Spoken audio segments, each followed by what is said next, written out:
I was born 22.5 years ago. I was born during the era when racing video game franchises such as Need for Speed, Forza, Project Gotham Racing, etc. either started really booming in popularity or were first being introduced to gamers around the world. Need for Speed was hugely popular in the early to mid-2000s with the masterpieces of Underground 1, Underground 2, Most Wanted 2005, Carbon, and, to an extent, Need for Speed Pro Street. The first Forza title was released on May 3, 2005, and it took the world by storm as it gave Xbox players a much-needed rival to the hugely popular PlayStation exclusive known as Gran Turismo, a series that had been in absolute domination since December 23, 1997. The Gran Turismo titles were among the best-looking racing video games at the times, and boasted high numbers of cars to choose from and were overall very rich with features and things to do in-game. With the release of Forza Motorsport 1 on May 3, 2005, it gave Xbox players a much-longed-for Xbox exclusive similar to Gran Turismo. The debate between whether Forza or Gran Turismo is better has been a topic Xbox and PlayStation fanboys have fought over for many years now. Truthfully though, Forza and Gran Turismo each have their own strengths and weaknesses, so it's a difficult task to deduce which series is better overall. Although, that said, I believe the last couple Gran Turismo titles have been way better than the recent Forza titles, at least in terms of the motorsport side of the series. But, for that matter, it doesn't really make sense to compare Gran Turismo to the Forza Horizon titles as, while they're both racing games, they're very different in approach and structure. I've never understood the logic behind comparing a track-focused racing game to an open-world racing game, but I digress. The point is that more competition leads to better products for consumers, as more competition forces companies to innovate to beat out their competitors. With everything mentioned so far, this was very applicable to the racing game scene in the early to mid-2000s. It was fantastic to go through a significant portion of my childhood in this era, coming home from school in the 2nd and 3rd grade and immediately getting on Need for Speed Most Wanted for a few hours and blissfully playing away are some of my favorite childhood memories. However, there were a lot of superb racing games in this era, and other than Need for Speed Most Wanted and NFS Carbon, another racing game franchise that I spent loads of time playing was Project Gotham Racing, specifically Project Gotham Racing 3. I wasn't very good at the game as I was between the ages of 6 and 8 years old when I played it the most, but that didn't stop me from enjoying it any less. Most of the praise given to racing games in the early to mid-2000s usually goes to Need for Speed, Gran Turismo, and Forza. However, Project Gotham Racing was another fantastic early to mid-2000s racing game franchise, and it's a shame that so many people have seemingly forgot that it ever existed. Developed by Bizarre Creations and published by Microsoft Game Studios, now known as Xbox Game Studios, Project Gotham Racing was a highly popular racing video game franchise that ran between 2001 and 2007 before ultimately coming to an end due to seemingly being replaced by Forza Motorsport. Once again, Project Gotham Racing was developed by Bizarre Creations, and bizarre Project Gotham Racing was indeed. Project Gotham Racing had a very unique handling model compared to Forza and Gran Turismo and was notorious for players engaging in wall riding and other antics for the purpose of getting to the top of in-game leaderboards and even winning live esports competitions. However, that doesn't take away from the immense skill players needed to play the game at a high level.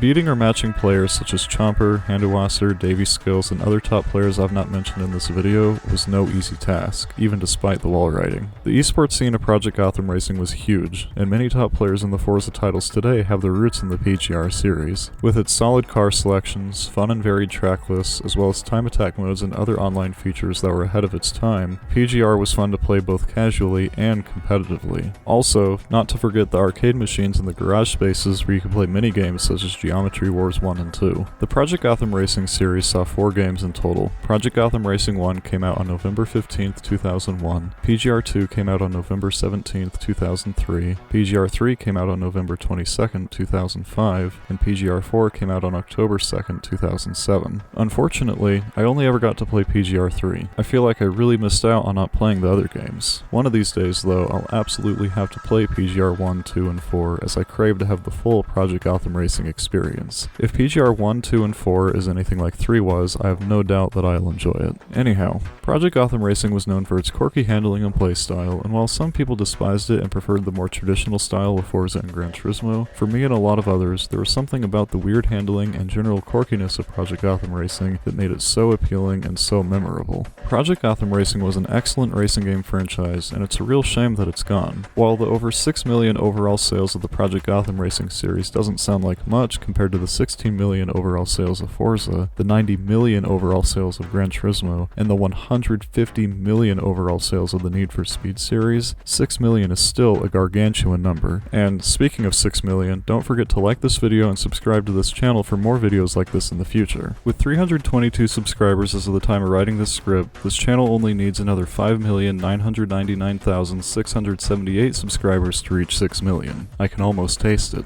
That aside, when doing a Google search of why did Project Gotham Racing die, an article from Video Game Articles states that the Project Gotham Racing series developed by Bizarre Creations was one of the most popular franchises of the early days of Xbox. The series ended in September 2007 when it was announced that, following its acquisition by Activision, Bizarre Creations would no longer be producing PGR games. Unfortunately, in 2011, Bizarre Creations was shut down for good, as, according to an article from The Guardian, today, the Liverpool-based developer Bizarre Creations closed down, after its owner Activision failed to find a buyer. Disappointing sales for the studio's underrated racer Blur did the damage. Now that's a lot of damage!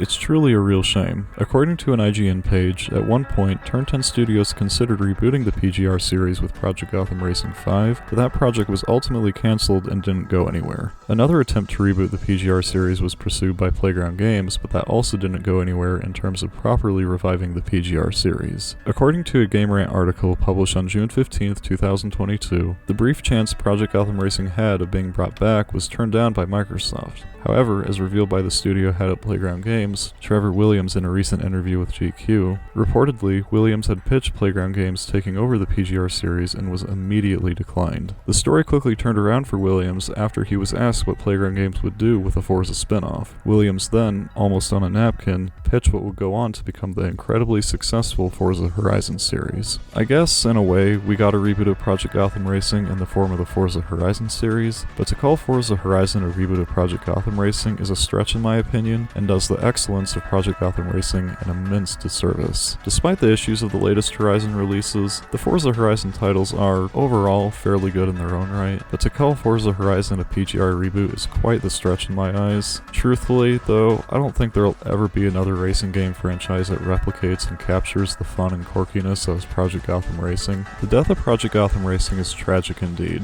but while the Project Gotham Racing franchise may be a thing of the past, it is still remembered fondly by many people around the world due to the quirky experience Project Gotham Racing offered between 2001 and 2007. The revival of Project Gotham Racing and getting a PGR 5 release is something that I can only dream of, but who knows, maybe someday it'll eventually happen. If there's enough demand, then I don't see why not. Whatever the case, the influence of Project Gotham Racing can be seen in other games such as Forza and Need for Speed, and while Project Gotham Racing is gone now, it won't be forgotten anytime soon. Despite the unfortunate demise of Project Gotham Racing, the franchise remains an important part of racing game history and is still fondly remembered by many people across the globe. Thank you all so much for taking the time to watch this video essay. Be sure to keep your eyes peeled for when my next video drops. See you all next time.